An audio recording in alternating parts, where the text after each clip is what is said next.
ጎንደር ያለው ቅማንት ከአማራ ጋር ተጋብቶ ተዋልዶ የሚኖር ሰላማዊ ነው። ወያኔ ለአማራ የጀርባ ውጋት የጎን ውጋት ሆኖ እንዲኖር የፈጠረችው የፖለቲካ ቅማንት አለ። ይሄ ቅማንት ቢሮ አዲግራት ከፍታለታለች ወያኔ፣ ቢሮ መቀሌ ከፍታለች ወያኔ፣ ሚዲያ ሰታ፣ ባንዲራ ሰታ፣ በምርጫ ቦርድ አስመዝግባ፣ መሳሪያ ሰታ፣ ክላሽ ሰታ፣ አማሮችን በሏቸው ብላ ጎንደር ያለውን አማራ ሙልጭ አድርጎ እንዲመታ ያደረገች ናት። ይሄ የፖለቲካው ቅማንት እስኳድ ጥገኛ ይሰድበኛል፣ አውቃቸዋለሁ። ሲሰድበኝ እኔ መጀመሪያ ዘር ማንዘሩን ነው ማጠናው፣ አገኘዋለሁ ማን እንደሆነ ማለት ነው። ጎንደሬ ሆኖ ጎንደር ነኝ እያለ የሚሰድበኝ ከሆነ አናሳ ነው፣ ግማሽ ነው። የታዘብኩት ደግሞ ሌላው ነገር ምንድን ነው? ስለ ራሱን እንዲከላከል ራሱን መብት ኖሮት ህጋዊ ኖሮ ለድርድርን አቅም እንዲፈጠር ተገዳዳሪ ኃይል ሆኖ በብላሽ አልሞትም በል ስለው የሚሰድበኝ ጎንደሬ ከሆነ አብዛኛውን የታዘብኩትም ይሄን። በተለይ ደግሞ የአማራ ችግሩ ምን እንደሆነ እግዚአብሔር ይወቅለት። ከሌላ የሚወለዱ አባት አማራ እናት ትግሬ፣ አባት አማራ እናት ኦሮሞ፣ ወይ እናት ኦሮሞ አባት አማራ እናት ትግሬ፣ አባት አማራ አባትም ትግሬ፣ እንደዚህ ግማሽ ማንነት ያላቸው በዘመነ ትግራይ ያንን የግማሽ ወገናቸውን አማራነት ጥለውት ነው የሚሄዱት። እኔ ትግሬ ነው የሚሉት ግማሾች። ምን እንደሆነ የማውቀው ነገር የለም። አሁን አብዛኛው የትግራይ አክቲቪስት ነኝ የሚሉ ሰዎች ትግርኛ የማይችሉ አማርኛ ብቻ የሚናገሩ ሰዎች እናታቸው ወይ አማራ ናት ወይ አባታቸው አማራ ነው። ግን እነሱ ምርጫ የሚያደርጉት ያኛውን ነው። እና እንደው ከመመራመር ነው የደረስኩበት። ግማሾች በተለይ በጣም አደገኞች ናቸው። ግማሾች በጣም አደገኞች ናቸው። በጣም ሲበዛ የአማራ ጸር ሆኖ ነው የሚመጡት። የአማራ ጸር የአማራ እንትን ሆኖ ነው የሚመጡት አብዛኞቹ ማለት ነው። ለምሳሌ ጃዋር መሐመድ እንመልከተው። በእናቱ ድብን ያለ አማራ ነው፣ ድብን ያለ ኦርቶዶክስ ነው። ነገር ግን እሱ በአባቱ እስላም ስለሆነ አክቲቪስትነቱ ድምፅ መሆን የሚፈልገው ምን መሆን የሚፈልገው ለአባቱ ነገድ ለኦሮሞና ለአባቱ ነገድ ሃይማኖት እስልምና ነው ጥምቅና የሚቆመዋል። ለዚህ ነው በሜንጫ ምናምን የሚለው ማለት ነው። ግማሽ ስለሆነ ድቅል ማንነት ያላቸው ሰዎች ከአማራ ተወልደው የአማራ ጸር ነው የሚሆኑት። ልብ ብላችሁ ያቸው እግዚአብሔር ምስክሬ ነው። አሁን በጁንታው ጦርነት ጊዜ ከትግራይ ልጆች በላይ ለሚጨፈጨፉ ለአማራ እንኳን ድምፅ መሆን አማራውን ሲያዋርዱ ሲሰድቡ የነበሩ ሰዎች ይሄ ግማሽ ማንነት ያላቸው ሰዎች ናቸው። ሀብታሙ ነው እዛ እንዲታወቅ አደረጉት። ከዛ አደባባይ ላይ ሄዶ ተንታኝ ሆነ፣ ህግ ባለሙያ ነው ተብሎ ቀረበ። የጃዋርን አይዲዮሎጂ ኦርቶዶክስ ሆነው ግን የኦሮሞውን አይዲዮሎጂ የሚያራግፍ ይመስለኛል። እሱም ግማሽ ይመስለኛል እንጂ ድብን ያለ ኦሮሞም አይመስለኝ። አገም ጠቀም እያደረጉ እነዚህ ሰዎች ይሄን ያደርጋሉ። ስብስባቸውን ነው ማየት። ስብስባቸው ከነ ልደቱ ጋር፣ ስብስባቸው ከነ ኢንጂነር ይልቃል ጋር፣ ስብስባቸው ከነ ማዛ ማመድ ጋር፣ ስብስባቸው ይሄ ግማሽ ከሆነ መስለኛ ሳስበው በፌክ ኢትዮጵያኒስት ግሩፕ ውስጥ የሚሳተፉ ናቸው። ኢትዮጵያን የሚወዱ ይመስላሉ። ኢትዮጵያ ግን አማራ ይሸከማል። አማራ ቢታረድ ቢገደልባት ራሱን የማይከላከልባት ሲሰማው ራሱ ደስ አይለኝም ነው ያለው። ድገመው በእናትህ። እኔ እንደዚህ አይነት ራስን መከላከል ምን ማለት በቃ አልወድም። ራሳቸው እንዴት ይከላከላሉ? በሃይማኖት እንትን ብለው እንዴት ይከላከላሉ አሉ። አሁን የሰውዬ ስሙ ኤፍሬም ነው። የአባቱ ስም እሸቴ ነው። የኦርቶዶክስ ቄስ ነው። የኦርቶዶክስ ካህን ነው። ኦርቶዶክስ ብቻ ሳይሆን ደግሞ ማህበረ ቅዱሳን ነው። እንጀራ የሆነው ማህበረ ቅዱሳን ነው። የተነሳው ከማህበረ ቅዱሳን ነው። የወጣው ከማህበረ ቅዱሳን ነው። ማህበረ ቅዱሳን ደግሞ የተቋቋመው በቤተ ክርስቲያን ልጆች ገንዘብ ነው። የዩኒቨርሲቲ ተማሪዎች ገንዘብ እያዋጡ መጽሐፍ መጽሔት እየተገዛ እየተሸጠ በኢሮፕ በአውሮፓ በምን ያሉት ለገዳማት ለምን እያሉ የሚያዋጡትን ገንዘብ በልተው ሰብስበው ደሞዝ ሆነው ልጆቻቸውን ያሳደጉናል። ማህበረ ቅዱሳን ማለት ለብዙዎቹ ቪዛ ነው። አሜሪካ ቢሄዱ፣ ካናዳ ቢሄዱ፣ አውስትራሊያ ቢሄዱ፣ አውሮፓ ቢሄዱ ቪዛቸው ማህበረ ቅዱሳን አሁን ኤፍሬም እንደሚለው አይደለም። ለምን ተቋቋመ? ማህበረ ቅዱሳን ቤተክርስቲያን አንዲት ናት። ለምን ማህበር ማቋቋም አስፈለገ? ቤተክርስቲያንን የሚገዳደር ቤተክርስቲያን ለምን ተቋቋመ? ለሱ እንጀራ፣ ለሱ ሆድ፣ ለሱ ከርስ፣ ለልጆቹ ማሳደጊያ ሲሆን በማህበር ተደራጅቶ ከርሱን ይሞላል፣ ኑሮውን ይገፋል፣ ከከርስ ጋር ከሆድ ጋር ይዋጋል፣ ከሆድ ጋር ይታገላል ከሚጠፋ ነገር ጋር። በማህበር ተደራጅቶ ግን ቤተክርስቲያኒቷን የመናፍቃኑን በአፉን በመጽሐፍን በሰይፍ የመጣውን ደግሞ በጋሻ በጦር መክቶ የሚሄዱን አይመለከተውም። እሱ ደስ አይለው፣ ይቀፋዋል። ቀፈቱን የሚሞላለት ሆዱን ከርሱን የሚሞላለት ግን ይፈታል። አሁን ይህን ስናገር እሱ ተናጋሪ ነው፣ ጨዋሂ ነው፣ ባለጌ ነው ምናምን ይሉኛል። እኔ አንዴ በስብሻለሁ። አሁን አውደ ምሕረት ላይ ቆሜ አላስተምርም። በቃ አለቀ። እንደዚህ በስብሼ ሲኦል ልግባ ልቀጣ፣ እሳት ይዝ፣ እናንተ ጽደው፣ እናንተ መንግስተ ሰማያት ግቡ፣ እናንተ ገነት ግቡ፣ እኔ ሲኦል ልግባ። እብድ ተጫውቼ እንደ እብድ ሆኜ ተናግሬ ይወጣል።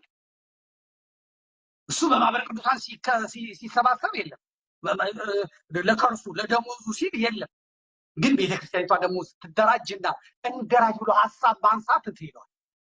ስሙት፣ ደግማችሁ ስሙት፣ ከዛም መለስበት አምጣው። ቤር ሚኒመም ሞገስ፣ አንተ የህግ ሰው ስለሆንክ እንግዲህ ታውቀዋለህ። የአንድ መንግስት ትንሹ ኃላፊነቱ ምንድን ነው? እሱን የማይወጣ ከሆነ እኛ ራሳችን መንግስት እንሆናለን ማለት እኮ ነው። የራሳችን ሚሊሻ ወደ ማቋቋም እንገፋለን ማለት ነው። ይሄ ደግሞ ለኢትዮጵያ በጣም በጣም መጥፎ ነገር ነው። ባልካናት ልንሆን ነው ማለት ነው። አሁንም እኮ ሃይማኖት መልክ ብቻ ነው ያልያዘው እንጂ ሁሉም የራሱ እኮ የብሔር ሚሊሻ አለ። ሃይማኖት ብቻ አለመሆኑ ነው የቀረው። አሁን ወደዛ እየተገፋን ነው። ይሄ ደግሞ ኢትዮጵያን ለሚጠሉ ሰዎች፣ በሰላም አብረን እንዳኖር ለሚፈልጉ ሰዎች ትልቅ የምስራች ነው። እኔ አሁን የክርስቲያን ጦር የሚባል እንደውም አንዱ ኢራቅ ላይ ሶሪያ ላይ የነበረውን እንደ ጥሩ እንትን ወስዶ እንደ ጥሩ አብነት ወይም ምሳሌ ወስዶ ይሄው ኢራቅ ላይ ኦርቶዶክሶቹ ጦር አቋቁሞ ራሳቸውን ተከላከሉ ብሎ በጣም ብዙ ሰው ሼር የሚያደርገው ጽሁፍ ሰማሁ ማለት ነው። እኔ ጆሮዬን ጭው ነው ያለው። ያንን አልፈልገው። አንድ ሰሞን አሁን ምንድነው ኦርቶዶክስ ብሔርተኝነት የሚባል አይዲዮሎጂ መጥቶ ነበር። አንድ ሰሞን ደግሞ የሰሜን ክርስቲያኖች የሰሜን ኢትዮጵያ ክርስቲያኖች ነው ምናምን የሚባል ይሄ ከእምነት አይዲዮሎጂ ጋር በጭራሽ አይሄድም። ኦርቶዶክሳዊነት ብለህ ብሔርተኝነት፣ እንደገና ኦርቶዶክሳዊነት ብለህ እንደ ምስራቅ ወይም ሰሜን ወይም ደቡብ ኤክስክሉድ የምታደርገው ባይ ዲፎልት ኤክስክሉድ የምታደርገው ክርስቲያን ማዕት ነው ማለት ነው። ስለዚህ የሰሜኑ ብቻ ካልክ ሰሜኑ ከየት እንደሚጀምር አላውቅም። አዲስ አበባ ጋር ይጀምር፣ ደብረ ዘይት ጋር ይጀምር፣ ናዝሬት ጋር ይጀምር አላውቅም።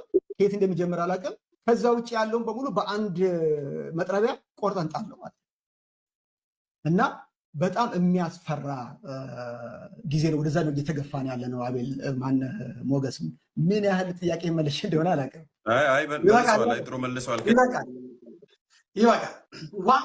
ዋናው ሀሳቡ ምንድነው እንግዲህ በአሩሲ ሰዎችን እየገደሉ ያሉት እያረዱ ያሉት ስማቸው የኦሮሚያ እስላማዊ መንግስት የሚባል ታጣቂዎች ናቸው የሚያደርጉት። ሸኔ ምናምን የሚባለው ውሸት። ሸኔዎች እኛ ሸኔ የሚባል የለም ብለዋል። የሚሞቱት ኦርቶዶክሳውያን ናቸው፣ የሚገደሉት ኦርቶዶክሳውያን ናቸው። ስርዓቱ ይሄንን እንኳን የሚያሳዝነው የራሳችንን ቄስ ቆብ አስደፍቶ መላከ ሰላም ዳዊት የሚባለውን አምጥቶ እሱም የማንነት ቀውስ ያለበትን የኢትዮጵያ ቤተክርስቲያን የስብከተ ወንጌል ኃላፊ መምሪያ ምንትስ ውስጥ ኃላፊ የሆነ ቤተክርስቲያን እንጀራ የሚያበላ አምጥቶ ኢቫንጀሊኩ ይሄ የሞርሞኑ ታጋይ መጥቶ ፋኖን የገደለው እስላሞችን ሞተዋል፣ እስላሞችንም የገደሉት ሲኖዶሱ በቃ ቀጥ ብሎ ዝም በል እንዳትናገር። ምክንያቱም አብዛኛው ቅሌት አለበት፣ አብዛኛው ብላክሜል ተደርጓል። አብዛኛው መናገር አይችልም። አንዳንዱን ደግሞ ጀግና አጫውተው አስረው ለፕትርክና የሚያዘጋጇቸው እንዳሉ ሰምቻለሁ። ይሄ የተዘጋ ይሄ ተናጋሪ ያጣ ህዝብ በቃ ራሴን እከላከላለሁ ከሞትኩም እየተከላከልኩ የወንድ ሞት ልሙት ብሎ ያለን ህዝብ ራስህን አትከላከልም ማለት ያውም አንድ ቄስ ነኝ የቄስ ምልክት የሌለው የክህነት አመጣጡ ራሱ የወረደ እና አቡነ ሚካኤልን ይሆናሉ። አባቴ ማለት ያ ከሞዴል ሴቶች ጋር የሚዞር በአይነ ጸጋ ቤት እየሄደ ጸበል እየረጨ ውስኪውን እየጠጣ የሀብታም ማዕድ እየባረከ የሀብታምን ገንዘብ የሀብታምን ሀብት ታሳቢ በማድረግ ችግሩን እከኩን ለማራገፍ በጵጵስና ስም በቁምስና ስም በክህነት ስም በአስተዳዳሪ ስም ሰዎች ለፍተው ያገኙትን ሀብት ተጠግቶ እንደ አሜባ በእግዚአብሔር ስም እንደ አልቅት የሚመጠምጥ ሰነፍ የችግሩ እከክ ማራገፊያ የሆነ አባት የለኝም። ንስሐ ልትገባ ሄዳ ኃጢአቷን ተናግራ ከእግዚአብሔር ምሕረት አገኛለሁ ብላ ሄደችን የሚደፍር ብትናገር ማን ያምናታል? አባ ይሄን አረገኝ፣ ቄሱ ይሄን አረገኝ፣ መምህሩ ይሄን አረገኝ ብትል ማን ይሰማታል? በድንጋይ ትወገራለች። የብዙ እህቶች የብዙ እናቶችን አንገት አስደፍተው ሃይማኖት ያስቀይሩ በዚህ መልኩ ተመልምለው ቤተክርስቲያን ውስጥ የገቡ ስላሉ በድፍረት ነው መናገር ያለ። በድፍረት እኔ እረፍት ነው ማግኘት። ለዚህ ነው ሰሞኑን አይታችኋል ኦርቶዶክሳውያን በአሩሲ እየተገደሉ ነው። ሁለት አጀንዳ ነው የመጣው። ኦርቶዶክሳውያን በአሩሲ እየተገደሉ ነው። አዎ እየተጨፈጨፉ ነው። አዎ የሆኑ ግሩፖች ተነሱ። የሆኑ ግሩፖች እነ ፋሲካው የሚባል ልጅ እነ ቴዶ የሚባሉ ልጅ እነ ዛማኑኤል የሚባሉ ልጆች እነሱ ተነሱ። በቃ ዓለም እንዲያውቀው እናደርጋለን። ዓለም ቢያውቅም የሚያመጣው ነገር የለም። ግን ዓለም ማወቅ ደግሞ በዲፕሎማሲው መልክ የኦሮሞማው መንግስት የሚጎዳው ጉዳት አለ። ስለዚህ በቃ ያንን እንቃርገው በትዊተር ዘመቻ ተጀመረ። የለም አሁን ትዊተር ላይ ገብተን ዘመቻ እናድርገው ያለም አያረግም። ትዊተር በእጁ አለ ግን አይጠቀምም። ዳተኛ ትውልድ ተፈጥሯል። እነዚህ ወጣቶች ግን የፈለገ ይሁን እንሂድ ብለው ሄዱ። እነ እፎይ የሚባሉ የተሰደዱ ልጆች፣ ፓስተር ቢኒያም የሚባል ትላንት የመጣ ልጅ የፓስተር ቢኒያም የነበረው ማለት ታውቁታላችሁ። ቢኒያም ሽታይ ተመልከቷቸው። እነ ጸጋዬ ክፍሌ የሚባል ዩቲዩብ ላይ የሚሰራ ልጅ ተሰብስበው በቃ ያንን ለዓለም ህዝብ ማሳወቅ ጀመሩ። ለውጥ ተገኝቷል። አዎ ተገኝቷል። አያችሁ፣ በትዊተር በምናምን እንቃርገው በመያዛቸው ግግም ብለው በመያዛቸው አጀንዳ ባለመቀየራቸው ቢያንስ የሆኑ ሴናተሮች ጉዳዩን ያወሩ። ቢያንስ የዓለም የክርስቲያኖች ህብረት ጄኔቫ ያለው መግለጫ ወጣ። ቢያንስ የህንድ ኦርቶዶክስ ቤተክርስቲያን መግለጫ ወጣች። ቢያንስ የአርመን ቤተክርስቲያን መግለጫ ወጣች። ቢያንስ የግብፃውያን የቤተክርስቲያን ወንድሞችና እህቶች በቲክቶክን በምንም መግለጫ ወጡ። ቢያንስ የሆላንድ ያለ የፓርላማ አባል ጉዳዩን ወደ አደባባይ ያመጣው። ምክንያቱም ታክስ ስለተደረጉ ቲክቶክ ላይ ትዊተር ላይ በደንብ ስለተሰራ ዜናው ቪዲዮ እንዲሰራጭ ስለተደረገ ይሄ ነገር የእኛ ሲኖዶስ የካዳቸውን የፕሮቴስታንት ቄሱ እነ ታጋይ እሷን ኢቫንጀሊካል ሆኗል። የሞርሞን ቤተክርስቲያን አባል ሆኗል። ሞርሞኖች አሜሪካኖቹ በአሜሪካ ቤተክርስቲያን ገዝተውለታል፣ መጽሐፉን ያሳትሙለታል። በሃይማኖቶች ጉባኤ ስም ፒታ ሆኗል። የኢትዮጵያን ቤተክርስቲያን ለመጨፍለቅ ከአብይ አህመድ ጋር ተመርጦ የመጣ ወንድማችን መጨረሻ ላይ ሆዱ የጣለው ለእንጀራ ሲል ቅድስት ሃይማኖቱን ሰው ያደረገችውን የተሸበሸበ ፊቱን እንዲወጠር ያደረገችውን የተመለጠ ጸጉሩን ከብብቱ ከብሽሽቱ አውጥታ ጸጉር ያወጣችለትን እንደ ሰው እንዲቆጠር እንዲታይ ያደረገችውን ሰው የሚክድ ሰው መጣ። አልሞተር ፋኖ ነው የገደለ የሚል እነዚህ ልጆች ወጥረው ያዙ። እነዚህ ልጆች የረዳቸዋል የለም፣ የተከተላቸዋል የለም፣ ግን ወጥረው ያዙ። ይሄ ነው ከኦርቶዶክስ አይደል የሚያስፈልገው። አንድ ነገር ማድማት፣ አጀንዳ ሲመጣ ዞር አለ ማለት፣ አጀንዳ ሲወርወር ዞር አለ ማለት፣ ገትሮ መያዝ። የሚያግዛቸዋል የለም። ጠላቱ ኦርቶዶክስ ነው። ለኦርቶዶክሳውያን ጠላት ኦርቶዶክስ ነው። ተሰርቶበታል፣ ተውሎበታል። ኦርቶዶክሳዊው ራሱ ፈተና ነው። የሚስበው ስሜት ይታወቃል፣ የሚገለብጠው ስሜት ይታወቃል። አጀንዳ የሚፈልገው ሌላ ነው። እነዚህ ግን በተለይ ፋሲካው የሚባለው ልጅ እኔ ከዚህ በፊትም አላውቀው፣ አየዋለሁ፣ እከታተለዋለሁ። በየሰዓቱ እየገባ ኦርቶዶክሳውያን አጀንዳችንን አንቀይር፣ ኦርቶዶክሳውያን አጀንዳችንን አንቀይር፣ እዚህ ላይ እናደርግ። ቢያንስ ዓለም ኦርቶዶክሳውያን እየተገደሉ ነው። የኢትዮጵያ መንግስት የካደውን የኢትዮጵያ መንግስት አልፈልግም ያለውን አገዛዙ አልገደልኩም በቃ ቢሞቱ ቆሻሾች ናቸው የሞቱት ብሎ ያለውን ዓለም እንዲያውቁ አደረገ። ትኩረት እንዲሰጥበት አደረጉ ማለት ነው። እነዚህ ልጆች ሊታገዙ ይገባል። እነዚህ ልጆች ከጎናቸው ልንቆም ይገባል። እኔ የተቸገርኩት ይሄን ነበር። አሁን የሚያግዙኝ ሰዎች መጥተዋል። በጣም ነው ደስ ያለ።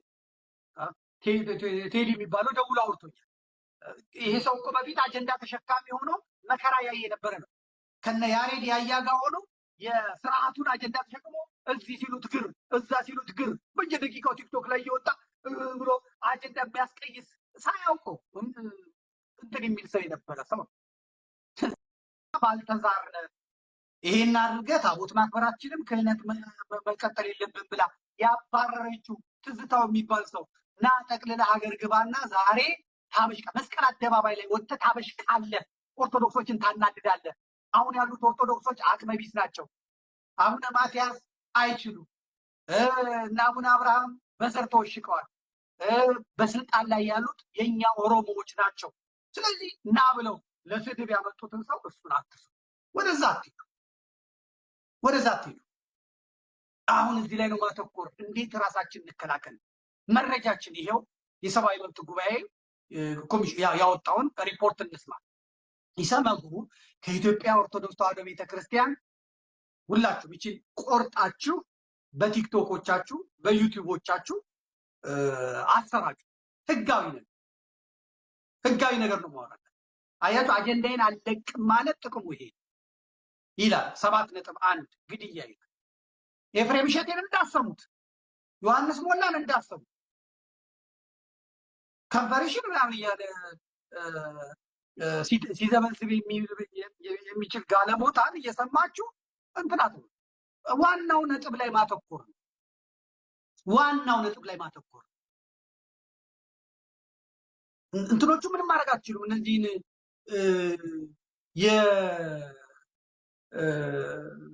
የቧልት አድራጊዎቹ ቢኖሩም አይጠፉም። አይምሮ ያላችሁ ህሊና ያላችሁ ሰዎችን ለእናንተ ነው የምነግረው እንጂ እነዚህ ጫጫታዎቹ ምንም አያመጡ። መስመር ላይ ያላችሁ ሰዎች አጀንዳችሁ እንዳትቀኝ። አጀንዳችሁ የዘር ማጥፋት እየተካሄደ ነው። እሱን እንመልከት። ግድያ ይልና ኢሰመጉ የኢትዮጵያ ኦርቶዶክስ ተዋሕዶ ቤተክርስቲያን አሩሲ ሀገረ ስብከት ጽሕፈት ቤት በደብዳቤ ቁጥር ኢሃስ 682/2016 በቀን 28/03/2016 ባገኘው መረጃና ከተጎጂ ቤተሰቦች ከዓይን እማኞች እና ከቤተክርስቲያን አባቶች ባገኘው መረጃ መሰረት በምስራቅ አርሲ ሀገረ ስብከት በሽርካ ወረዳ ሶሌ ቅዱስ ሚካኤል ቤተክርስቲያን እንዲሁም ዲጋሉ ማርያም ቤተክርስቲያንና በሮቤ አንደቶ ደብረ ምጥማቅ ቅድስት ማርያም ቤተክርስቲያን አካባቢ በኦርቶዶክስ እምነት ተከታዮች ላይ አሰቃቂ ግድያዎች መፈጸማቸውን ለማወቅ ተችሏል። ተመልከቱ። የ2018 አይደለም፣ የ2017 አይደለም፣ 2016 የጀመረውን ነው የምነግራቸው። ጸድቷል። 2 ወረዳ ነው 3 ወረዳ ከኦርቶዶክስ ጸድቷል፣ ከአማራ ጸድቷል። በሳይለንት ነው በዝምታ ነው እየጨረሱ ያጸዷቸው። ሲያጸዷቸው ደግሞ ቁጥ እያደረጉ ነው። 70 አባወራ ጥፍት፣ 90 አባወራ ጥፍት፣ 100 አባወራ ጥፍት፣ አንድ ቤተሰብ ጭፍጭፍ፣ ቅብር። ዜናው አይወጣ ምኑ አይወጣ። በድምፅ በሌለው መሳሪያ ድምፃቸው ሳይሰማ በሳይለንት ነው ኦሮሞማው እየጨፈጨፋቸው ዘራቸውን እያጠፋ ያለ። በኦሮሚያ ክልል ምስራቅ አርሲ ዞን ሸርካ ወረዳ ህዳር 14 2016 ምሽት ሶሌ ቢገሉ በተባለ ቀበሌ ውስጥ የተደራጁ ታጣቂ ቡድኖች ወደ ቀበሌው ዘልቀው በመግባት 17 ሰዎችን በአሰቃቂ ሁኔታ የገደሉ ሲሆን በተመሳሳይ በዚህ ወረዳ ጥጆ ለቡ በተባለ ቀበሌ ውስጥ በተመሳሳይ ሰዓት የተደራጁ ታጣቂ ቡድኖች 11 ሰዎችን ከመኖሪያ ቤታቸው መርጠው በማውጣት በአሰቃቂ ሁኔታ ገድለዋል ነው። የግድያውም አይነት ተመልከቱ፣ አሰቃቂ ነው። አይን በማውጣት ምላስ በመቁረጥ ብልት በመቁረጥ አንጀት በመዘርገፍ አንገት እግር እጅ ቆራርጦ በማስቀመጥ አላሁ አክበር እየተባለ በኦሮሚያ ክልል ምስራቅ አርሲ ዞን ሽርካ ወረዳ ህዳር 12 2016 ምሽት ሶሌ ዲገሉ በተባለ ቀበሌ ውስጥ የተደራጁ ታጣቂ ቡድኖች ወደ ቀበሌው ዘልቀው በመግባት 10 ሰዎችን በአሰር ገደሉ ሲሆን በተመሳሳይ በዚሁ ገድለዋል። በድምሩ ከላይ የተጠቀሱ ቀበሌዎች 28 ሰዎች የተገደሉ ሲሆን ከማቾቹ ውስጥ 7 ሴትና 21 ወንዶች ይገኙበታል አለ። ዘር እንዳይተኩ ወንድ ነው የሚገድለው። ከድሮ ጀምሮ በእስልምና ጦርነት ታውቃላችሁ፣ እስልምና ሲስፋፋ በሩቅ ምስራቅም በአረቢያ ምድርም ሲስፋፋ በደረሰበት ሀገር ሴቶቹን ያገባል። እንደውም የኢትዮጵያው ነው ጨካኝ እንጂ ሴቶቹን ያገባል፣ ይወርሳል፣ ወንዶቹን ይሰልባል፣ ይገላል፣ ዘር እንዳይተካ። ስለዚህ ወደ ራሱ ያደርጋቸዋል ማለት ነው። እዚህ ግን አሩሲ ያለው ደግሞ ሴቶቹም መገደል አለባቸው። ምክንያቱም የነበቀለ ገርባ ቡድን የነመራራ ጉዲና ቡድን ኦፌኮ የነጃዋር ምንድን ያለው ሴቶቹ ቀርበው ከሌላ የተጋባችሁ በቃ ፍቱና እኛን አግቡን እኛ ባላጣን እኮ እናንተ የአማራ ሴት የትግሬ ሴት የምናምን ጉራጌ ሴት እያገባችሁ እኛ ባላጣን በአደባባይ የተነገረው ነው። ስለዚህ አሁን የሚገለው የኦሮሞማው ኃይል የሚገለው አማራ ሴቶችንም አማራ ወንዶችንም ኦርቶዶክሳውያንን ሁለቱንም ነው የሚያጠፋው። ምክንያቱም እዛ ቦታ ሲሰፍሩ እስላሞችን አግብተው እንዲኖሩ ማለት ነው። ይመራል፣ ግን እውነታው ይሄ። በድምሩ ከላይ በተጠቀሱ ቀበሌዎች አርሲ ዞን አስተዳደር አንድ መግለጫ ወይ ደግሞ አንድ መልእክት በቲክቶክ ገጹ ላይ ሼር አድርጓል። በኦሮምኛ ያስተላለፈው ነው። ትርጉሙንም ጭምር አቀርብላችኋለሁ። ተርጉሙ የተጻፈ ስላለ እሱን አቀርብላችኋለሁ። እንዲሁም ደግሞ ዛሬ ባለስልጣናቱ ስብሰባ አድርገው ከስብሰባው ሲመለሱ የመኪና አደጋ ደርሶባቸው የሞቱም አሉ፣ አስቸኳይም ሪፈር ተጽፎላቸው ወደ ሆስፒታል የተላኩም አሉ። እነሱንም ጭምር እንዳሳለን። ከዛ በተጨማሪ በተለያየ ቦታ ላይ የተከሰቱ የሞት አደጋዎችን የምንዳስበት መረጃዎቻችን ናቸው የሚሆኑት ማለት ነው። ስለዚህ እስከ ፍጻሜው ድረስ ብትከታተሉ የምትጠቀሙበት ስለሆነ ላይክ ማድረጋችሁ አትርሱ። ስለዚህ ከአቶ ሐሰን መሐመድ እንጀምር። ምን አለ የሚለውን ነገር ላሰማችሁ። ካሶዳተኒ ዱአ ከኢራን ወለዱአ ልቡ ዱአ ሂን ወለዱ እነቱ ጉሬን ቡአ በደሉ ነበዲ ኦሶማ ዴስ ዱአ ጎቴሰን ቀረዳ በከ ጅርተኒ ቢራ መንጫ ኬሰን ሉቂሳ በከ ጅርተኒ ጭራ ቄሩ ኦል ከአበዳ ማቴተኒ ኢላልኩ መቃኑ በዴበዳ አከ ሌንጫ ቦኪሳ አከ ቄረምሳ አዳ አከ ክኒሳ ኢዳ ዋኒ ሂሎለ ጀኑ ቢታ ገብሩማ ዲዳ ገብሩማ ፊለተሙ ኦልኮ ኡማሊ ዲዳ ገቦ ኡማሊ ደዳ ከቢራ ኤዳ ካራ ጋሪ ከቤኑ ንትሙልሳሌኑ ደገለ ጀቹ ኬና በከ በርባኔ ሴና እንግዲህ ይህን የፖስት ያደረገው በራሱ በቲክቶክ ገጹ ላይ ነው። ይህም ማለት አቶ ሐሰን መሐመድ የምስራቅ አርሲ ዞን የሆንቆሎ ዋቤ ወረዳ አስተዳዳሪ ነው። እንግዲህ በኦርቶዶክሳውያን ግድያ ላይ እየተሳለቀ ነው። ይሄ እንግዲህ ከትናንትና ማለት ከ24 ሰዓት በፊት የተፖስተ ፖስት ነው። እንዲህ ይላል። ሉዲያችሁን ወይ ደግሞ ገጀራችሁን ሳሉ፣ የምትይዙበትን ያዙ፣ ምንጫችሁን ምዘዙ፣ ካላችሁበት ጨፍጭፉ፣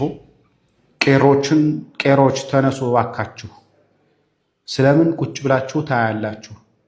ስማችን ጠፋኩ፣ እንደ አንበሳ እያገሳችሁ እንደ ነብር አቃስቱ፣ እንደ ንብ ተናደፉ።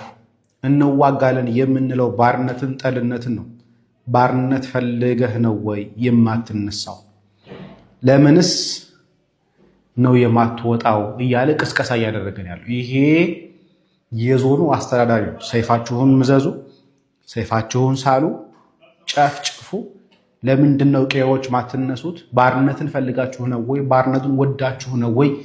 እያለ የሞትን ቅስቀሳ የሞትን ዜና እያወጀ ያለው የምስራቅ አርሲ ዞን ዋና አስተዳዳሪ በቲክቶክ ገጹ ላይ ፖስት ያደረገው ነገር ነው። እንግዲህ ጥቃቱ መንግስታዊ ነው ብለን ስንል አንዱ ምክንያታችን ይሄ እንደሆነ እወቁልኝ።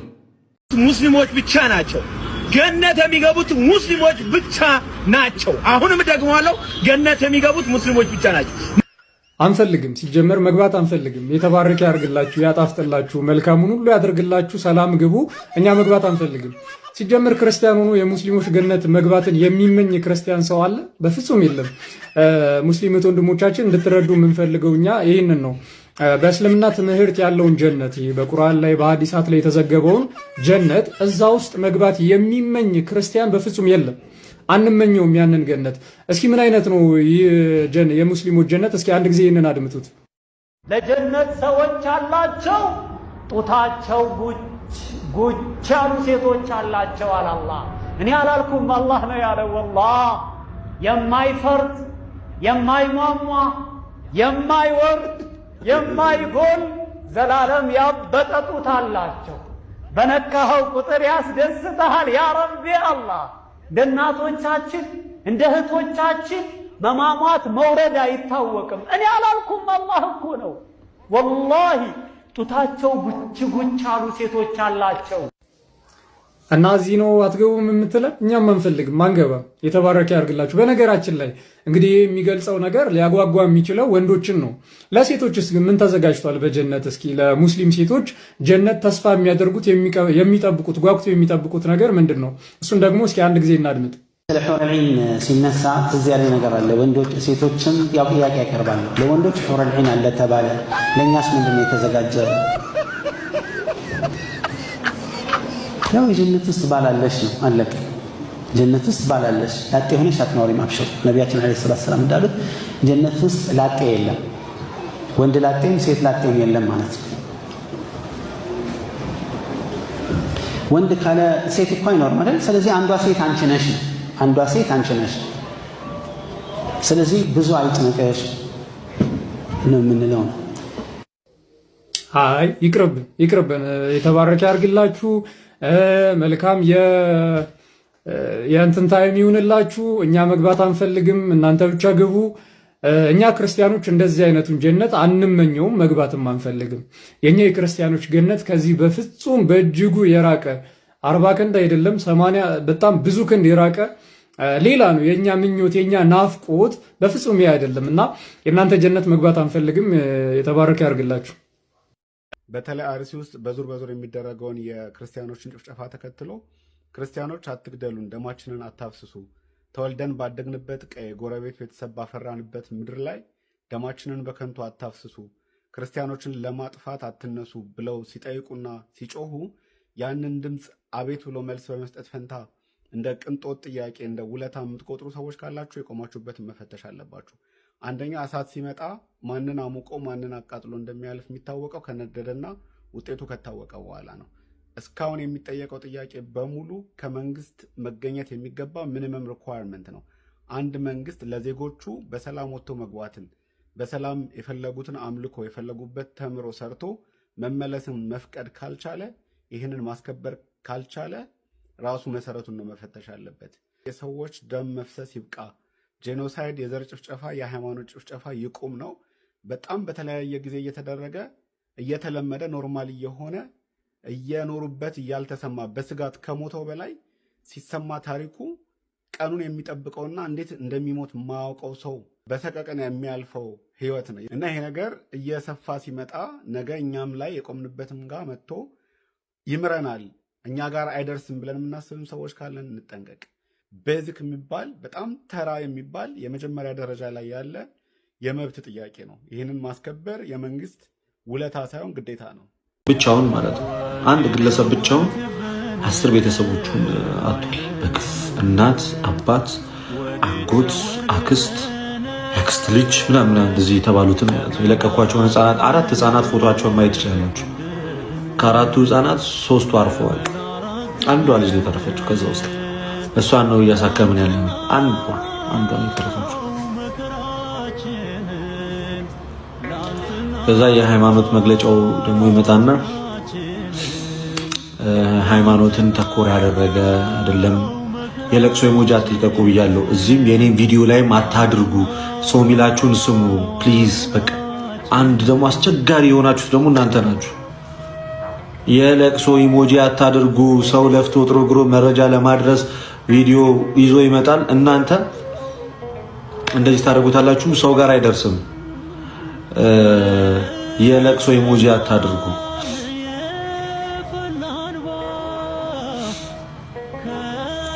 የሃይማኖት መግለጫው በራሱ እሱን መስማት በራሱ ሌላ ሞት ነው። በነገራችን ላይ የሃይማኖት መግለጫው ራሱ መስማት እሱን መስማት በራሱ ሌላ ሞት ነውና አሁን ቤተክርስቲያን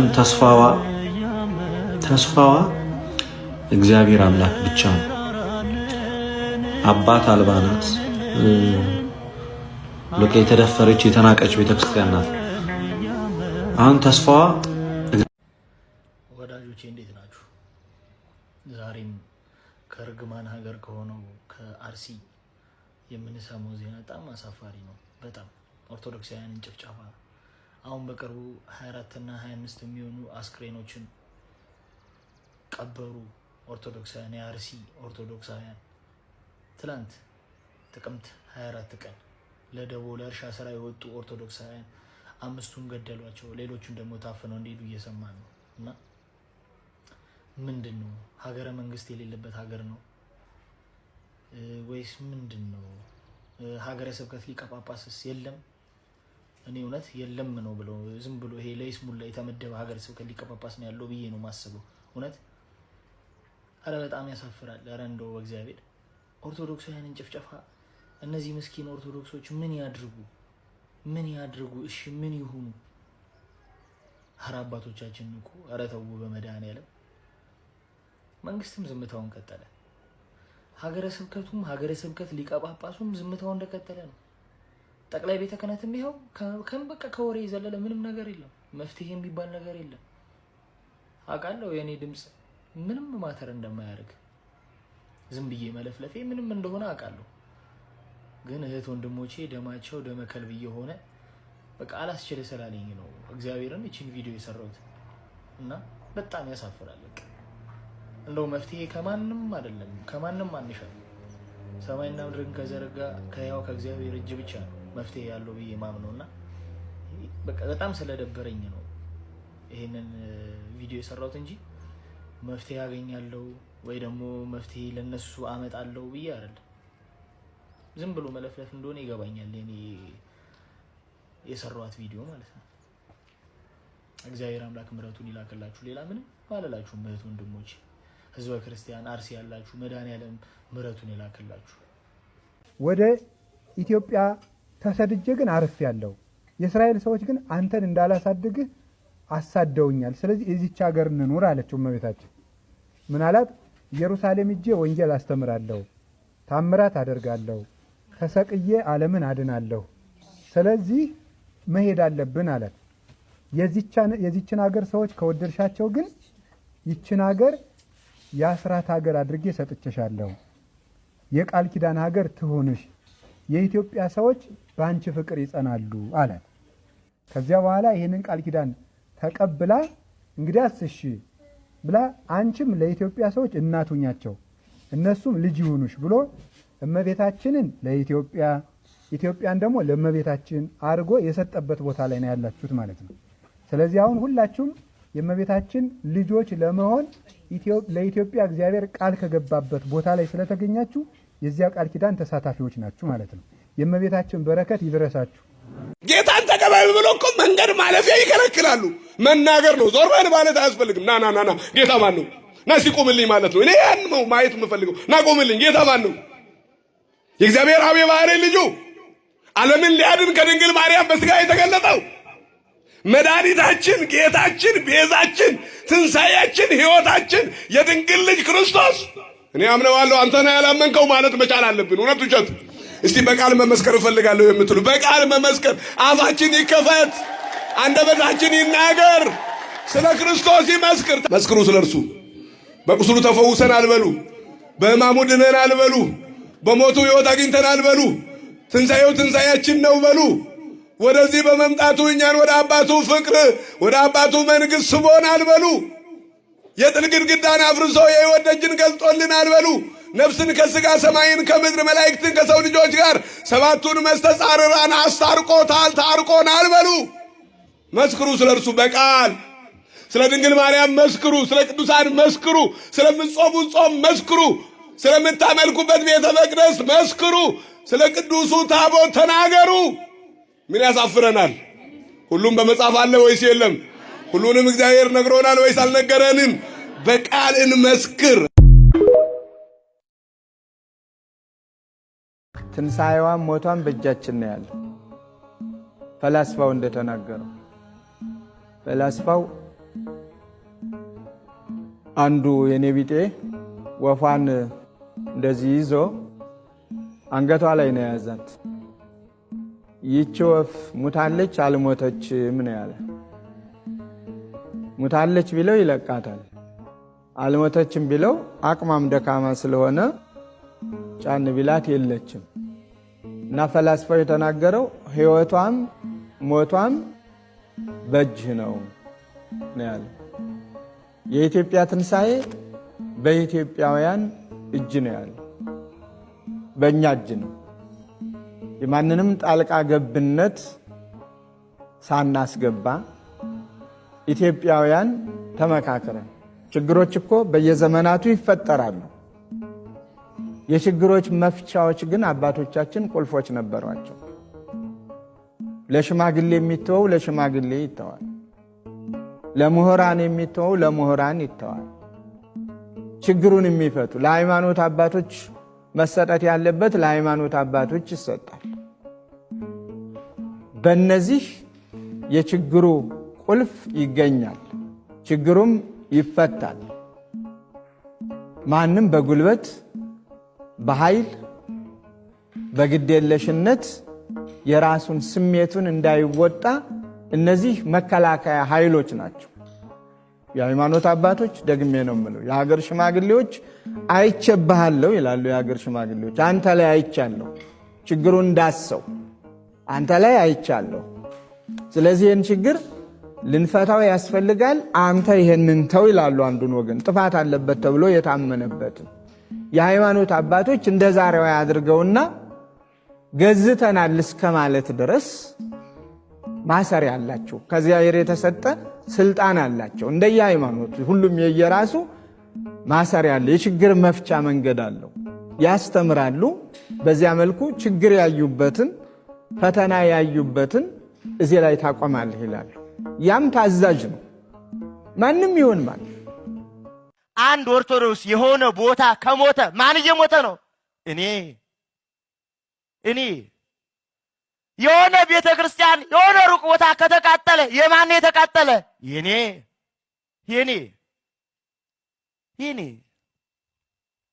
የትኛውም ቦታ ላይ የኛ ናት። ርቀት አይከለክላትም። ርቀት ሀገሪኒ ወተራቆ ገጻት እይከላ አነ ፍቅረ ሊቁ የሀገር መራቅ የገጽ መለያየት መፋቀራችንን አይከለክለውም እንዳለ በተለያየ ቦታ ያሉ የክርስቲያኖች አኗኗር አንድ ለመሆናችን መከልከያ የለውም።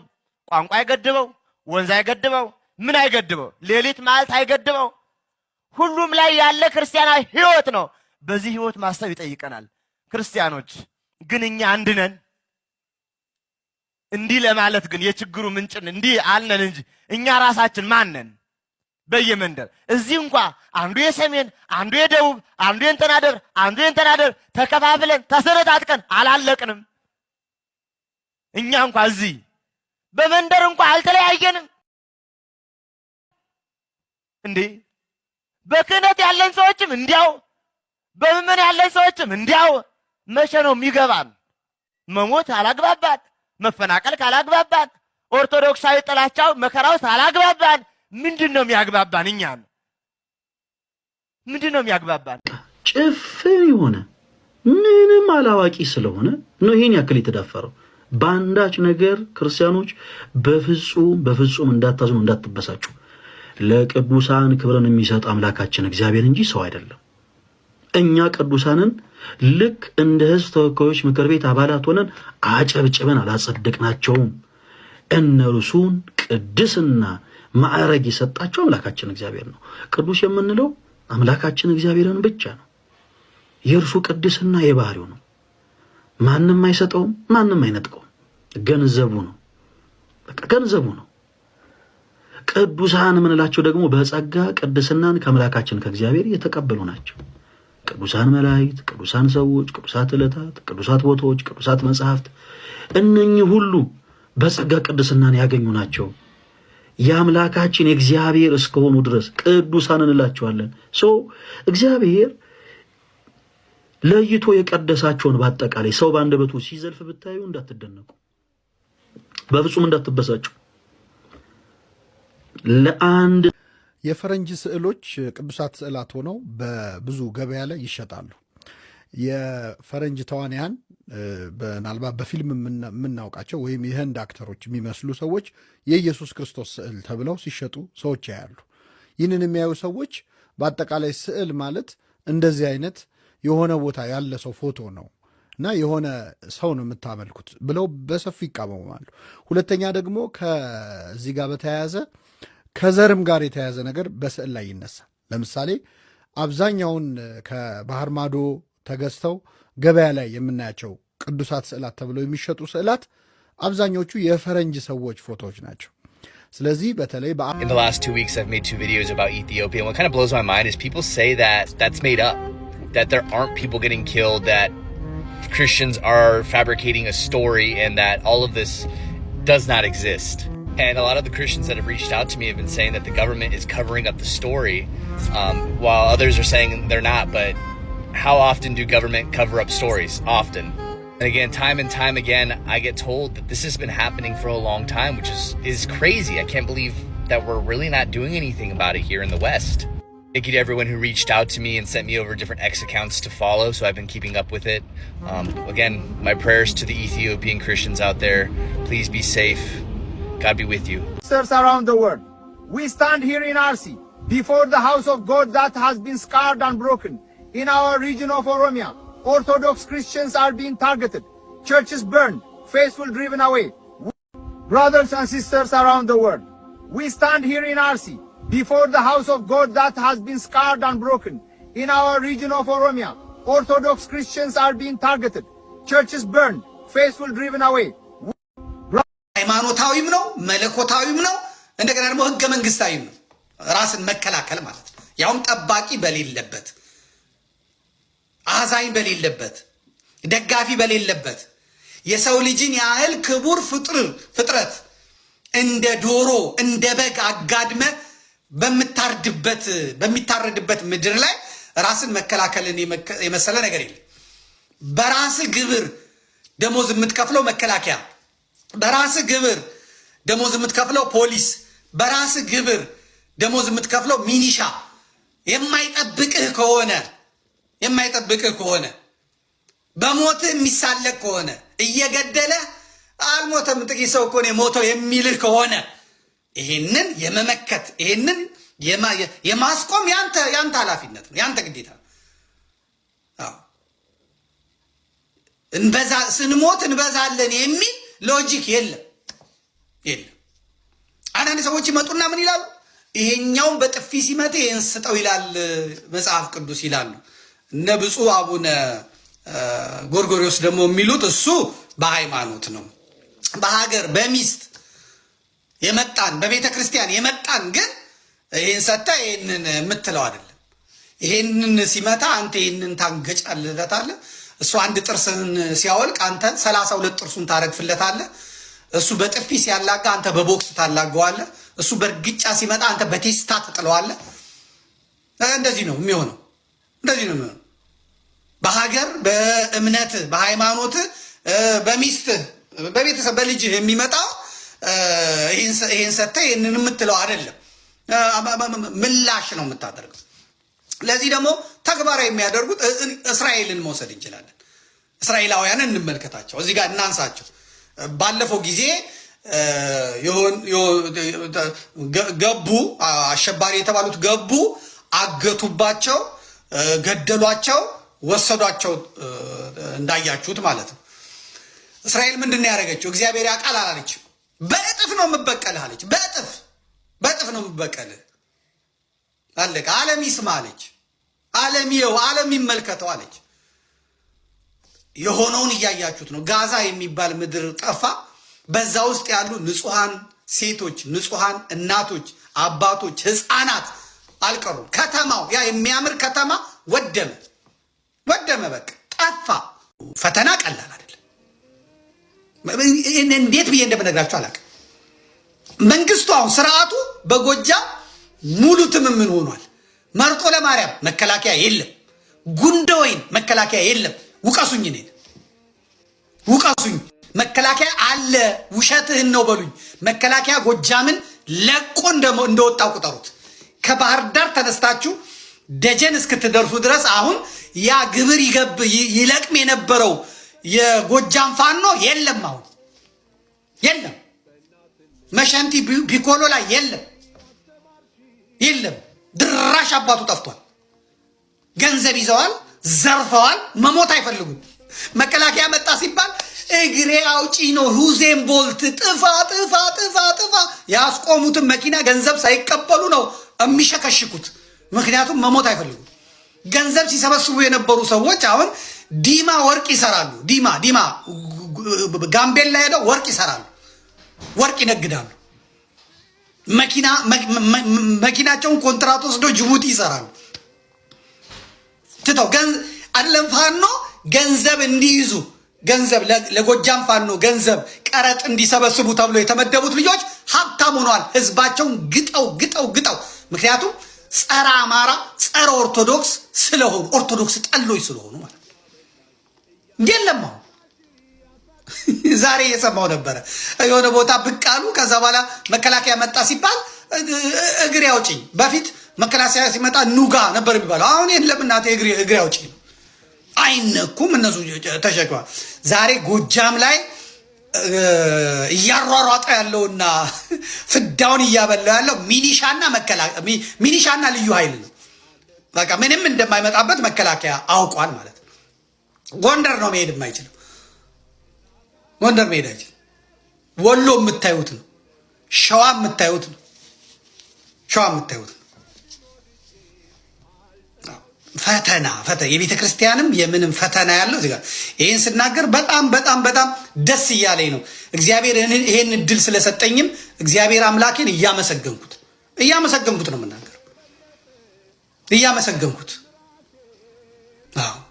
አለቀ። የጎጃም ሊቃውንት አለቁ። የጎጃም መምህራን አለቁ። የጎጃም ሐኪሞች አለቁ። ኦርቶዶክሳውያኑ ገዳማውያንን እየሄዱ የሚያክሙት የአብነት ተማሪዎችን ሄደው የሚያክሙት በዓለም አቀፍ ደረጃ አውሮፓ፣ አሜሪካ እኔ ጋር ናና ስራልን ሲሉ የነበሩት እነዚያ ዶክተሮች ተጨፈጨፉ፣ ተገደሉ። ኦርቶዶክሳዊ ሊቅ ኦርቶዶክሳዊ መምህር እንዳይኖር፣ ነጋዴ እንዳይኖር አድርገው ማለት ነው። ዋናው ግቡ ሀገሪቷን ማክሰር፣ ቤተክርስቲያኒቷን አክስሮ ለጠላት አሳልፎ መስጠት ስለሆነ ማለት ነው። እነዚያ የአደባባይ ጀግና የሚመስሉት አባቶች አሁን የሉም። በአሩሲው ጉዳይ ተናግረዋል። አቡነ አብርሃም አልተናገሩም። ይጠበቃሉ፣ ግን አቡነ አብርሃም ይናገራሉ ተብሎ ይጠበቃል። ማንንም አይፈሩም ተብሎ ይጠበቃል። አይናገሩም። አቡነ አብርሃም የአሩሲ ሰው ናቸው። አባቴ ሞተው እዛ ነው፣ እኔ አሩሲ ነኝ ብለው የአሩሲ ሰው ናቸው። እንዴት አድርገው አሩሲ ይናገር? ዘበነ ስለ አሩሲ አይናገርም፣ የአሩሲ ሰው ነው። አቡነ አብርሃም የአሩሲ ሰው ናቸው፣ አይናገሩም። አማራ ላይ ተሹሞ አማራ ላይ ተቀምጠው አማራ ሲሞት አይናገሩም። የአካባቢ ሰዎች አልቀዋል። የአማራ ፋኖን ትግል የሚመራው አስረስ ማረ የሚባለው ሰው የአቡነ አብርሃም ዘመድ ነው። በአያት የሚገናኙ የስጋ ዘመድ ነው። ቢያንስ እሱን እንኳን ደውለው እባክህን አትጨርሰን፣ እባክህ አትግደለን ማለት ሲችሉ ጸጥ ነው የሚሉት። ይሄ አደገኛ አካሄድ ነው። ቤቶቻቸውን ብትመለከቱ፣ የገነቧቸውን የገዟቸውን መኪኖች ብትመለከቱ፣ የያዙትን ገንዘብ በገበሬ ቤተሰቦቻቸው በባንክ ያስቀመጡትን ገንዘብ ብትመለከቱ ትገረማላችሁ። ይሄ ይመጣል ዶላሩ፣ ይሄ ይመጣል ፓውንዱ፣ ይሄ ይመጣል ገንዘቡ። እናቴ ማንም ዶርዬ ማንም ወመኔ እስር ቤት ሰብሮ የሄደው በሙሉ ዛሬ ዲታ ሆኗል፣ ሀብታም ሆኗል። የመናኸሪያ ልጆች ዛሬ የፋኖ የጦር መሪ ናቸው። በጎጃም ውስጥ የውትድርና ሙያ ያላቸው ከመጀመሪያ ጀምሮ የአማራ ትግል ገብቷቸው ይህንን ብለው ያደራጁ ወጣቶችን የሰበሰቡ ውትድርና ያሰለጠኑ ሰዎች ተለቅመው ተገለዋል። ዛሬ አረቄ የጠጣ መግለጫ የሚሰጥ ሰው ነው ጎጃም ውስጥ ያለው። ቢያንስ ወሎ ውስጥ ውትድርናውን ወታደሮች ይዘውታል። ሸዋ ውስጥ ውትድርናውን ወታደሮች ይዘውታል። ጎንደር ውስጥ ውትድርናውን ወታደሮች ይዘውታል። ጎጃም ውስጥ ምላስ ብቻ ምላስ ሰንበር ነው የቀረበው። ፎቶ እየተነሳ ዲስኩር የሚደሰኩር ሚዲያዎች በሙሉ የሚሰሩት እንትን ነው የመጣው። ስለዚህ አጀንዳ መቀየር አያስፈልግም። አጀንዳ ሲመጣ ኢግኖር እየገጨ ቀጥታ ትግልህን መሄድ። አሩሲ ምንድን ነው የሆነው?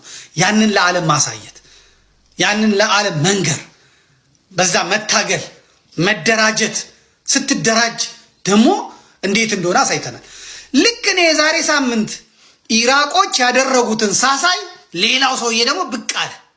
ሁለት ኦነጎች ብቅ አሉ። አንደኛው በቄስ ስም መጣ። እንደ ቪዲዮ ካለ ቴክኒሽያን አሳየን።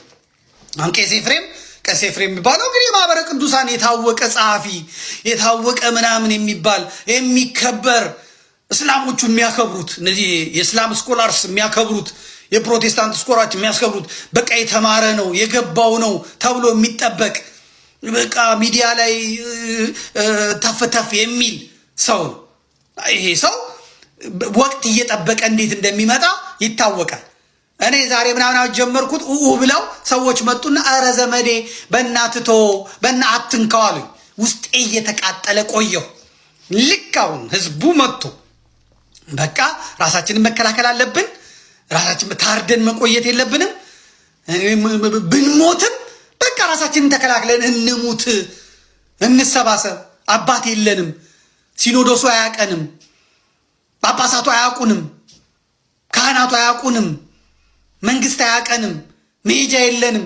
ስለዚህ እንደራጅ እና እንከላከል፣ ሀገር ለቀን የት እንሂድ፣ መከላከያው አይጠብቀንም፣ ፖሊስ አይጠብቀንም ብለው ሲሉ የኢራቁን የዛሬ ሳምንት ያሳየሁትን ካየሁ በኋላ እነዚህ ሁለት ኦነጎች ተራሩጠው መጡና ሚዲያ ላይ ወጥተው የሚናገሩትን እንስማ። ቤር ሚኒመም ሞገስ፣ አንተ የህግ ሰው ስለሆንክ እንግዲህ ታውቀዋለህ። የአንድ መንግስት ትንሹ ኃላፊነቱ ምንድን ነው? እሱን የማይወጣ ከሆነ እኛ ራሳችን መንግስት እንሆናለን ማለት ነው። የራሳችን ሚሊሻ ወደ ማቋቋም እንገፋለን ማለት ነው። ይሄ ደግሞ ለኢትዮጵያ በጣም መጥፎ ነገር፣ ባልካናት ልንሆን ነው ማለት ነው። አሁንም እኮ ሃይማኖት መልክ ብቻ ነው ያልያዘው እንጂ ሁሉም የራሱ እኮ የብሔር ሚሊሻ አለ። ሃይማኖት ብቻ አለመሆኑ ነው የቀረው። አሁን ወደዛ እየተገፋ ነው። ይሄ ደግሞ ኢትዮጵያን ለሚጠሉ ሰዎች፣ በሰላም አብረን እንዳኖር ለሚፈልጉ ሰዎች ትልቅ የምስራች። እኔ አሁን የክርስቲያን ጦር የሚባል አንዱ ኢራቅ ላይ ሶሪያ ላይ የነበረውን እንደ ጥሩ እንትን ወስዶ ጥሩ አብነት ወይም ምሳሌ ወስዶ ይሄው ኢራቅ ላይ ኦርቶዶክሶቹ ጦር አቋቁሞ ራሳቸውን ተከላከሉ ብሎ በጣም ብዙ ሰው ሼር የሚያደርገው ጽሁፍ ሰማሁ ማለት ነው። እኔ ጆሮዬን ጭው ነው ያለው። ያንን አልፈልገው አንድ ሰሞን አሁን ምንድነው ኦርቶዶክስ ብሔርተኝነት የሚባል አይዲዮሎጂ መጥቶ ነበር። አንድ ሰሞን ደግሞ የሰሜን ክርስቲያኖች ማለት የሚባል ይሄ ከእምነት አይዲዮሎጂ ጋር በጭራሽ ኦርቶዶክሳዊነት ብለህ ብሔርተኝነት፣ እንደገና ኦርቶዶክሳዊነት ብለህ እንደ ምስራቅ ወይም ሰሜን ወይም ደቡብ ኤክስክሉድ የምታደርገው ባይ ዲፎልት ኤክስክሉድ የምታደርገው ክርስቲያን ማዕት ነው ማለት። ስለዚህ የሰሜኑ ብቻ ካል ሰሜኑ ከየት እንደሚጀምር አላውቅም። አዲስ አበባ ጋር ይጀምር፣ ደብረ ዘይት ጋር ይጀምር፣ ናዝሬት ጋር ይጀምር፣ አላውቅም። ከየት እንደሚጀምር አላውቅም። ከዛ ውጭ ያለውን በሙሉ በአንድ መጥረቢያ ቆርጠን ጣል ነው ማለት እና በጣም የሚያስፈራ ጊዜ ነው። ወደዛ ነው እየተገፋን ያለ ነው። አቤል ማነህ ሞገስ፣ ምን ያህል ጥያቄ መልሽ እንደሆነ አላውቅም። አይ መልሰዋል። አይ ጥሩ ምንድን ነው እንግዲህ አላችሁ እስቲ ያለ ሰዎች አለን በሉኝ። ካላችሁ አለን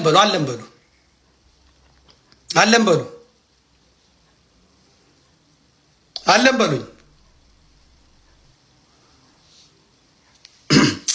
እዚህ ቲክቶክ ላይ ለዚህ ነው ሰሞኑን አይታችኋል። ኦርቶዶክሳውያን በአሩሲ እየተገደሉ ነው። ሁለት አጀንዳ ነው የመጣው። ኦርቶዶክሳውያን በአሩሲ እየተገደሉ ነው። አዎ እየተጨፈጨፉ ነው። አዎ የሆኑ ግሩፖች ተነሱ።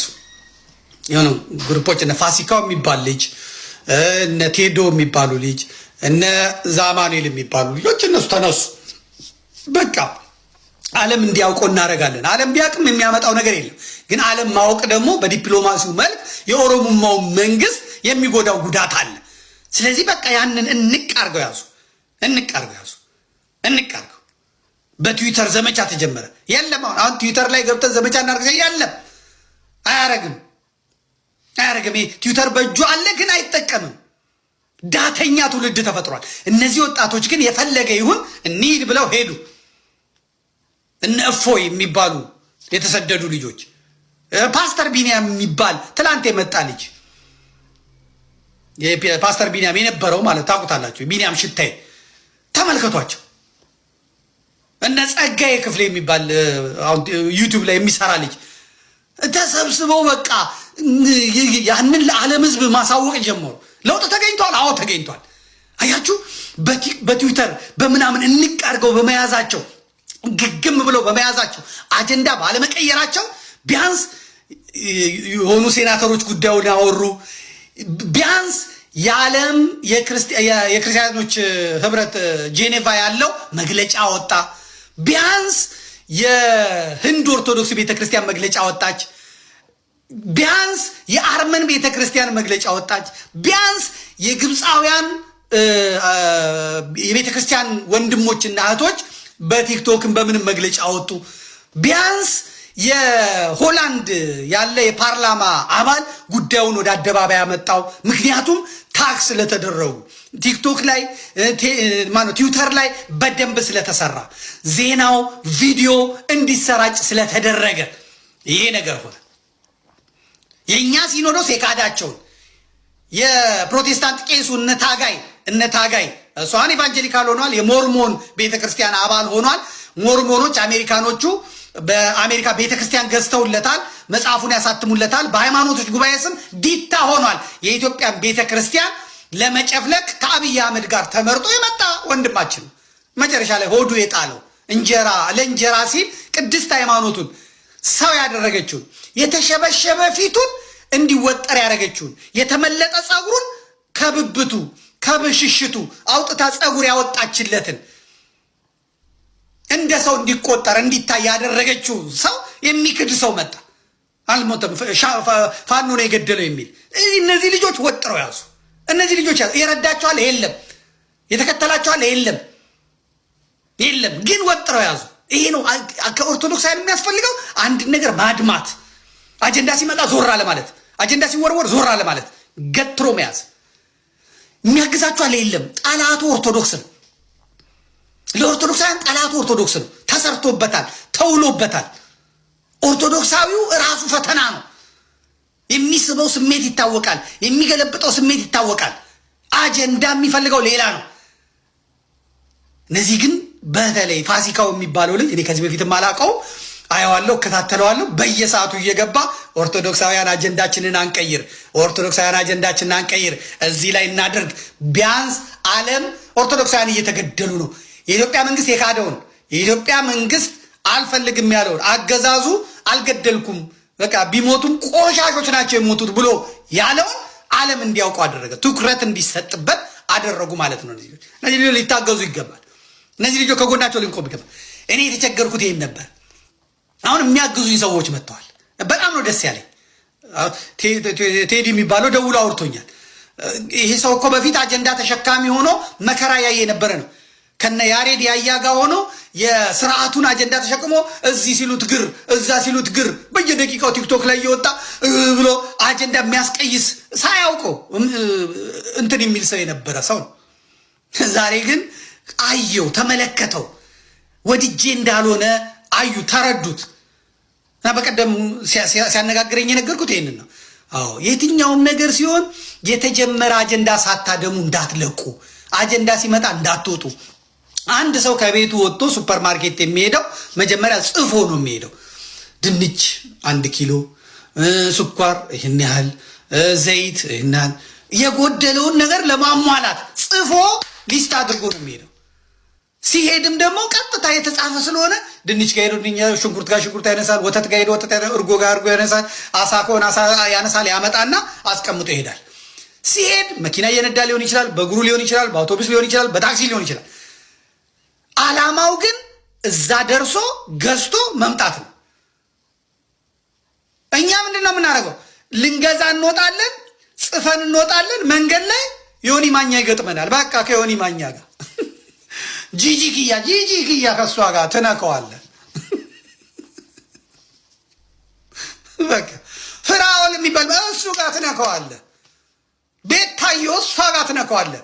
ሱፐርማርኬት ሳትደርስ እቤት የሚጠብቅህ ስራ ሳትሰራ እዛ ስትጨመላለቅ ውለህ ስትመጣ በቃ አለቀ፣ ተረሳ ማለት ነው። ትራባለህ፣ ትጠማለህ፣ ትጎሰቁላለህ።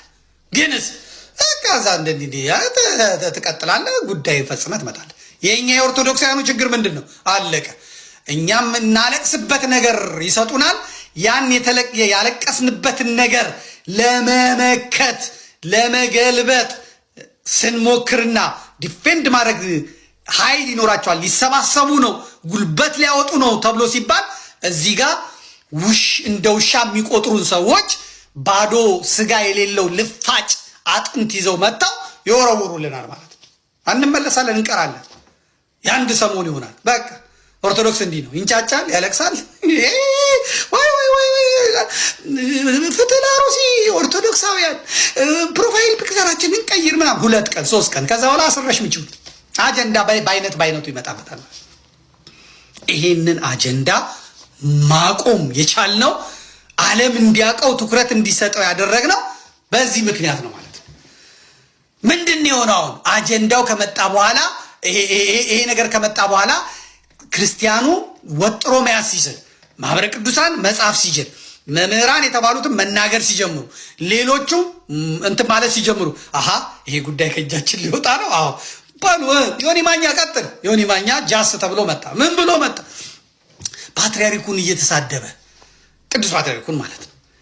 አቡነ አረጋዊን እየተሳደበ ቅዱሳንን እየተሳደበ መጣ። ምን ለመሆን ነው?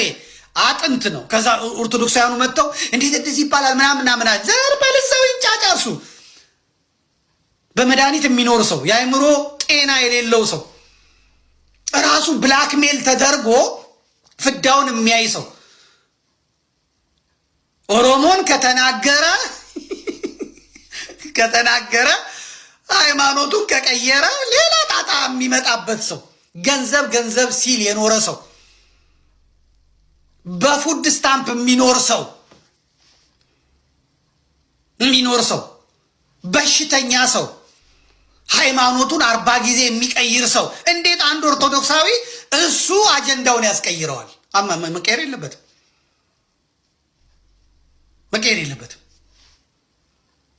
ለሱ ይጸለይለታል፣ ለሱ እንትን ይባላል። እሱን ትቶ በቃ የተነሳው ጉዳይ ላይ ነው።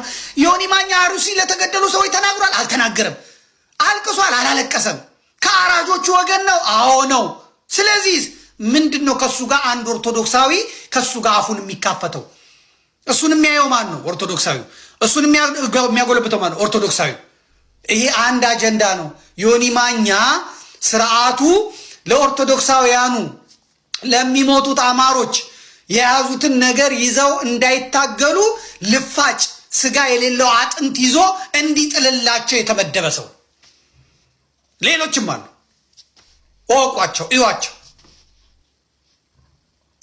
አጀንዳዬን አልቀይርም። አጀንዳ ለመቀየር አጀንዳ የማይቀይር ሰው ያሸንፋል። የጎል ሲቲንግ ነው የምትሉትና ጎል እንትን አስቀምጦ ግቤ እዚህ ድረስ ነው ይሄን ለማሳካት ነው የሚል ሰው ያሸንፋል። ያዝ ለቀቅ ዛዝ የሚል ሰው ይሸነፋል። ይሄ ብቻ አይደለም። አሁን በኃይለኛው ተዘጋጅተው መጥተዋል። ማንን ይዘው መጥተዋል? በጋሻውን አስነስተው መጥተዋል። በጋሻው የዞር አበበች ልጅ መጥቷል።